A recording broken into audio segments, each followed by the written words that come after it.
करके यहाँ पे गद्दार कम से कम 40% पाए जाते हैं हमारे हिंदुस्तान में। पहले भी थे, उससे भी पहले भी थे, अंग्रेजों के समय भी थे, अब भी हैं। 40% गद्दार याद रखना हमारे हिंदुस्तान में हमेशा मौजूद रहते हैं, पाए जाते हैं। ये विश्व रिकॉर्ड है, पूरे दुनिया में इतने गद्दार कहीं नहीं पाए जाते हैं इतना यहाँ। अकबर जजिया कर वाला, ये जजिया कर जो है, ठीक, अकबर के समय थोड़ा सा सल्तनत फैला, लेकिन महाराणा प्रताप से जंग जारी थी, ये भी ज्यादा फैल नहीं पाया। जहांगीर के समय में मिला जुला के वो अकबर वाला ही सल्तनत बचा पाया था किसी तरह से, ये कहीं और जाके एक्स्ट्रा कुछ नहीं कर पाया था। वही हाल लगभग शाहजहां का भी हुआ। शाहजहां अय्याशी करता था, अय्याश सब नंबर 1 था बहुत इसके पास।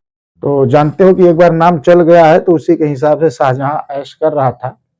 अब आया औरंगजेब, जेल में डाल करके अपने भाई को मरवा करके गद्दी पे बैठा। मिला जुला के सबका जो है भारत पर पूरा कभी संपूर्ण अधिकार नहीं हुआ था। 2-4 जिलों में, किसी प्रांत में 4 जिला कब्जा कर लिया, उस प्रांत का नाम दे दिया फलनवा जगह इतना, ढकनवा जगह, बस इसी तरह चल रहा था। औरंगजेब के समय करीब करीब बहुत सल्तनत बढ़ गया था, चूंकि ये क्रूर था। औरंगजेब क्रूरता के साथ साथ चालाक भी था।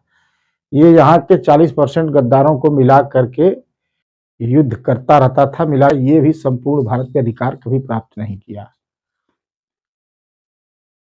यहाँ से लेके यहाँ के बीच में ये आया था 1500 लगभग 26 में, 1526 से ये सफर शुरुआत हुई और औरंगजेब जो है 1707 में समाप्त हो गया। इसके बाद कोई प्रभावशाली मुगल नहीं हुआ।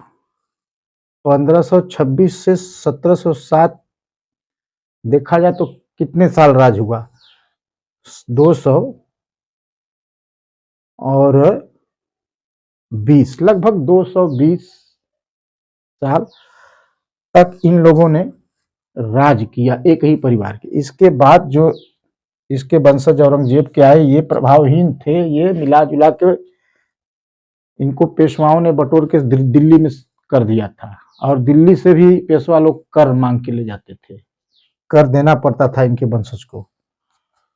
पेशवा लोग बाद में बहुत शक्तिशाली हो, पेशावर तक के कर लेके आते थे।